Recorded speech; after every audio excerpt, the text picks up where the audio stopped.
Well, hello, everyone. Welcome to this week's episode of TLG Talks, Trowbridge Law Group Talks, with people who are influential in the syndication business and friends of the company and friends of mine. And today I'm very excited to have a lady from Texas joining us, Kelley Simmonds. Kelley's an active syndicator, and it's going to be exciting to talk to her about her career, where it's been and where it's going. And so, good morning, Kelley.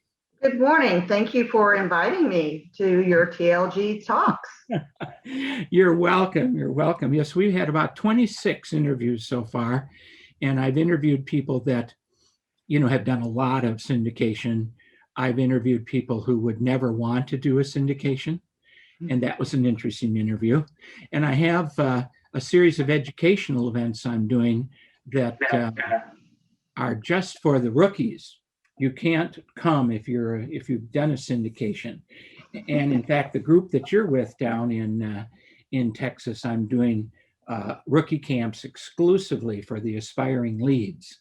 And I've had a couple of rookies that I've interviewed who, want to do it, but they just can't pull the trigger. They just can't they just aren't going to do their first deal. And it's interesting to find out why they won't. And so I met you way back when you were one of those rookies. And you've done a couple of deals together. So Kelley, why don't you tell us about your business background and how you became a real estate syndicator? So I was working for an oil and gas company here in San Antonio. I worked for them for 10 years and was a project manager. And during that time frame, I would buy single family homes, I would renovate them and put them on the market to rent. After some time, it does have some challenges when you have possibly houses on each side of the city, and you're also having to work your full-time job as well. So one of the things that I wanted to do is look into syndication. Now, I wanted to grow and purchase multifamily apartment buildings. Unfortunately, we didn't have the cash with the small single families. So what we did was we met with some other investors that just needed to park their money somewhere. And I talked with them and we put a business plan together. I bought a value play apartment building, value play meaning that it needs a lot of renovation. And so we did that. We put that deal together back in 2016. That was my first syndication with you, and I appreciate you helping me through that process on how to put the deal or put the paperwork, the legalities of it together. So from there, we have been now into a second syndication and plan to grow further. So that's exciting. One question. You said the first project needed some substantial renovation. Did it need more than you thought? So here's the thing. A week prior to closing, we had a major hailstorm here in San Antonio. In fact, when we thought it was a value play when we bought it, it ended up being a deep value play after purchase. I ended up having to hire some additional attorneys to work me through the process of getting the insurance. But we had 35 windows broken out, 5 sliding glass doors, and 1 building where the roof had collapsed. So it was a challenge. So yes, it was a lot more than what I thought. I just put my head down and kept plugging away, and it really was a huge benefit for us. And it's done real well for you, Kelley? Yes, absolutely. We actually sold at the end of last year, and before that, we had refinanced. I paid all the partners back. They still had their shares. And then I just sold this past year, and they made about 3 times what they actually put into the deal. That's wonderful. It's interesting to hear you talk about a hailstorm in San Antonio. I think it might have been 4 or 5 years ago now. I wanted to get my wife in the Christmas spirit, and I had been to the Riverwalk in mid-December myself in the past. And I said, let's go to San Antonio and let's stay, I think it was the Westin, on the Riverwalk. The lights will be on, the candles will be on. And we got there and it snowed. We got off of the plane, it was raining. By the time we got to the hotel, it started to snow, and we woke up in the next morning and snow was everywhere. And the television, they closed the schools, and the television was showing kids out there making, snow angels. And they were talking about it was the first biggest snowstorm in 30 or 35 years. And here we are, we fly from California to Texas and it snows. But it was beautiful. It was as pretty as it could be on the Riverwalk. I think that's a wonderful experience at Christmas time. So your business strategy then is going to be to do more syndications. Are you going to do value add or not? Or what do you think your strategy is going to be for the next 2 or 3 years? So when I first did the syndication, I quit my job and this was my full focus. And so now we live off of my husband's income, W-2, or we have been, and putting all the money back into the syndication. We focus on value add multifamily apartment buildings for the purpose of, I just enjoy the renovation side of it. I have a whole construction team that I manage. And so we go through the process of making something ugly and putting our touch on it and making it a really nice piece of property.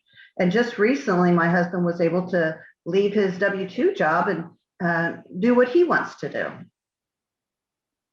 Okay, that is special. That's good, and you're going to continue to do that in the near future. I know you have 2 children, and this is a challenging time with homeschooling or not homeschooling and syndication and everything. But it's a pretty good life. I did a lot of syndication before I threw up my hands and said enough of these partners. The one year I really got tired of it, and you'll appreciate this. I remember I sent out 1,676 K1s.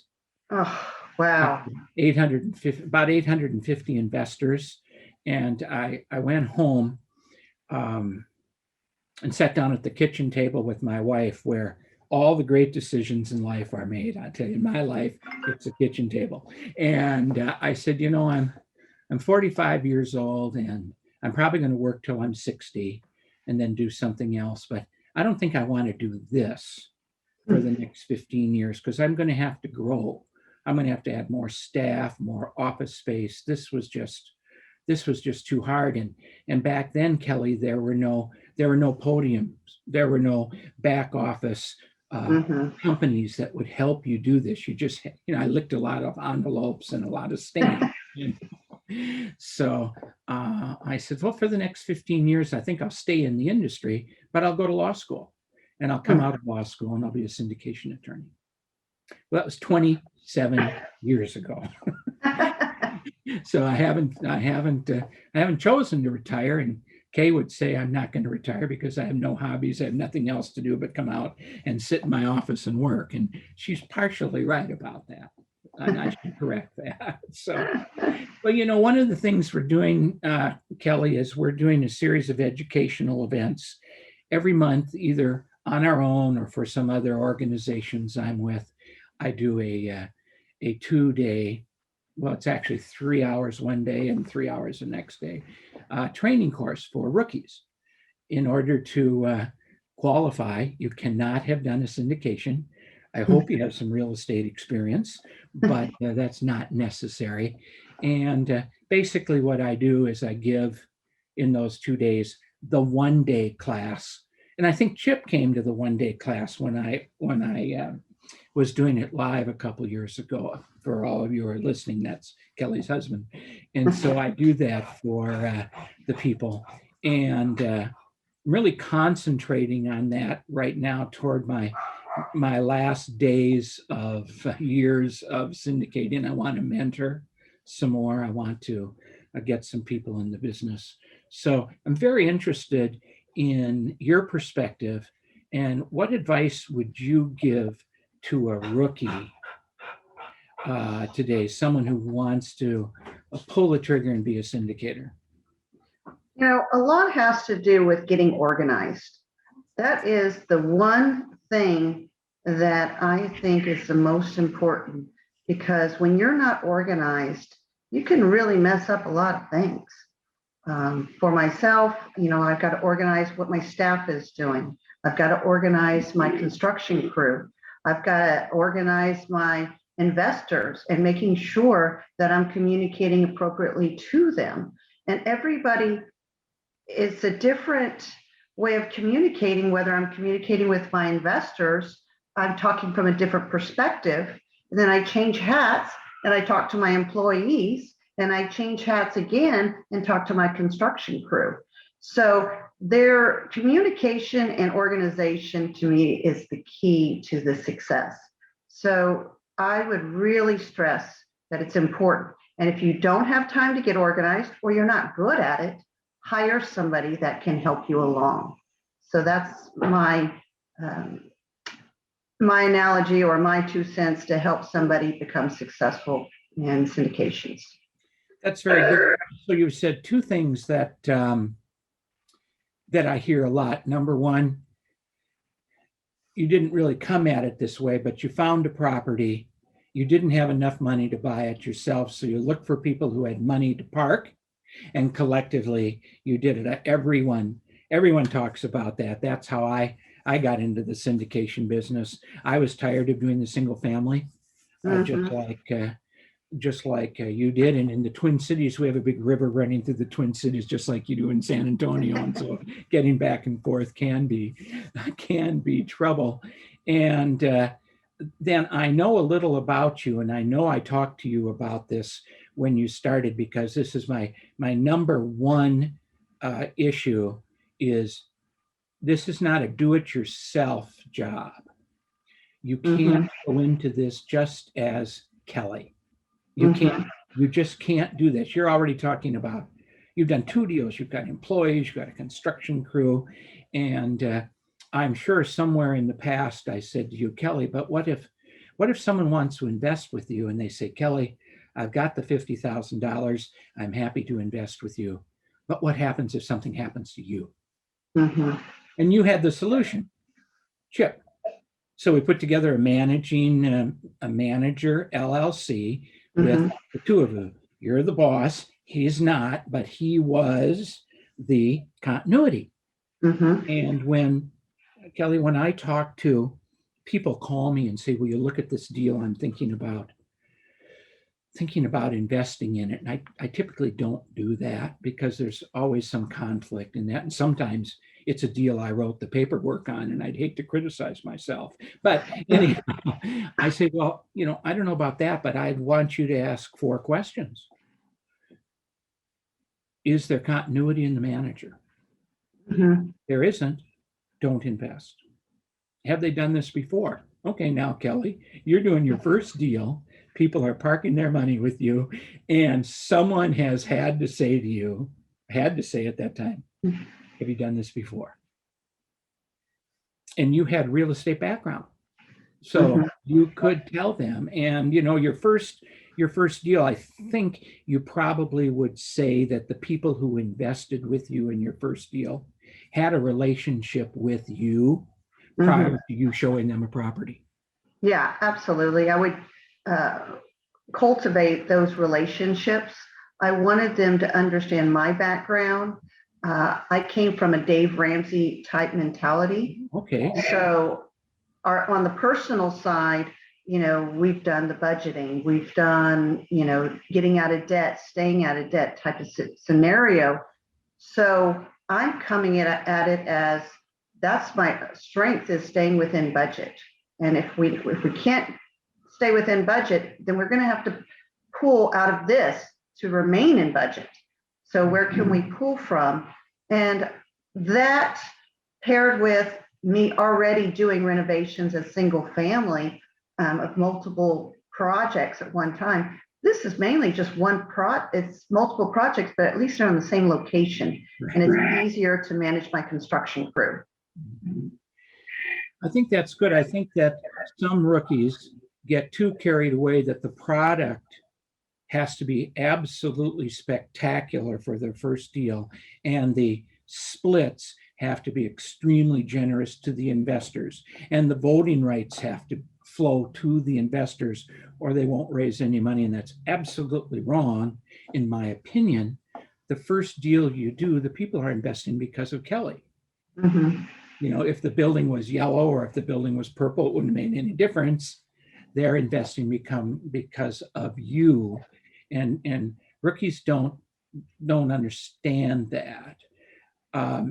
You're in an organization that causes me some trouble because every rookie has a database of about 600 people who want to invest, and I have some problems with with advising and how that works. But even out in the real world, people still invest with Kelley in the first deal before they invest with anyone else. And the first deal shouldn't be really big. It should be big enough that it meets your goals.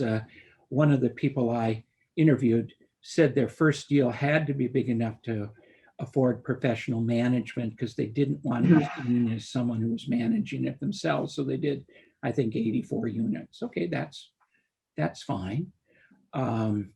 So you're going to get that question, a rookie's going to get that question. Have you done this before? And so you have to finish your first deal. So you never have to answer that question no again. You can say, hell yes, I've done 2. And that's great. Then the referrals come in. And another thing that I think I've seen some rookies want to take large investors into their deal so they don't have very many investors. Mm-hmm. And I see the wisdom of that because after 2 deals, Kelley, wouldn't you agree you're in the people business? Yes, absolutely. That's why communication is very, very important. Yeah. What do you have, 40 or 60 investors totally or more? So on my first deal, we had 11 investors. Uh-huh. And then on my second deal, we have 61 partners. Okay, so you got 70, 80 investors. Yes. Well, you're in the people business. That's correct. And that's something we all need to learn. So you really need to get that first deal done so you can say, yes, I've done it. And then another question that I think that a passive would ask is, do you have any skin in the game? Did you put money in your first deal? Absolutely. Okay. So I wanted to make sure that I was doing this correctly. And I wanted to, I guess, ease into the water of syndication. So we actually pulled from the 401k, we moved it into cash until we've actually found, and when I say cash, under the 401k umbrella.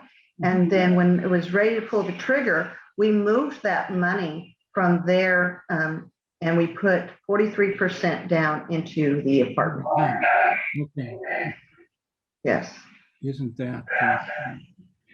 Well, I used to think that skin in the game only meant one thing, cash, but now I'm talking to my rookies about answering that question. Yes, I'm putting some cash in the deal, and I'm signing the mortgage.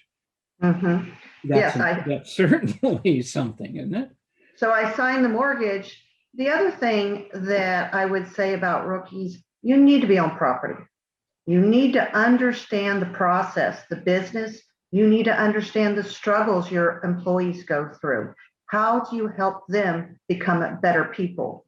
You need to make sure you're taking care of them because they're your face to the business. So you handled that by syndicating in your own backyard. Correct.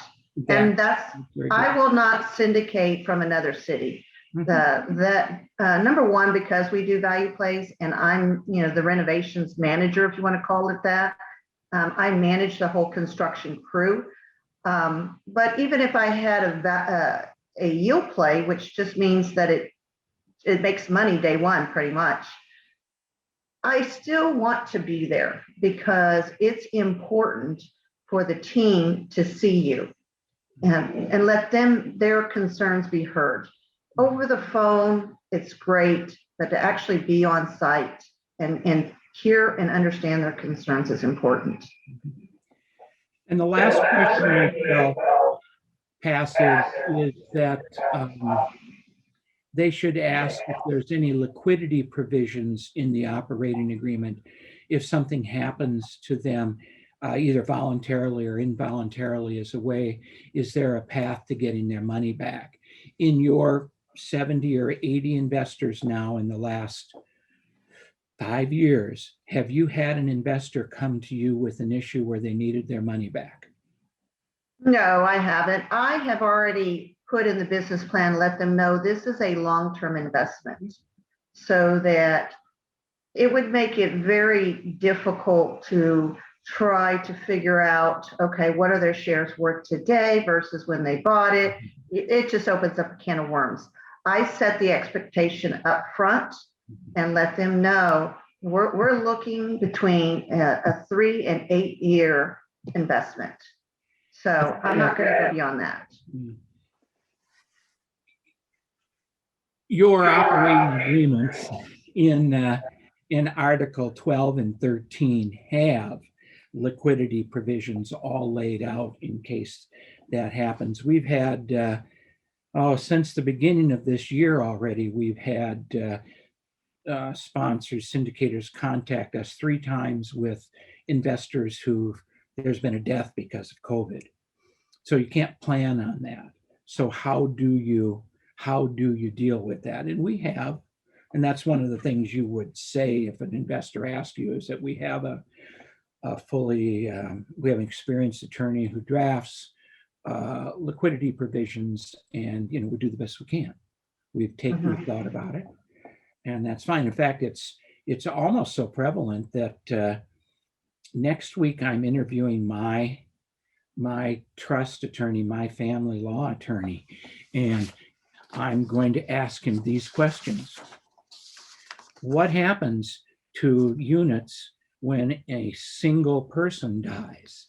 What happens to their units when a married investor who took title as community property dies?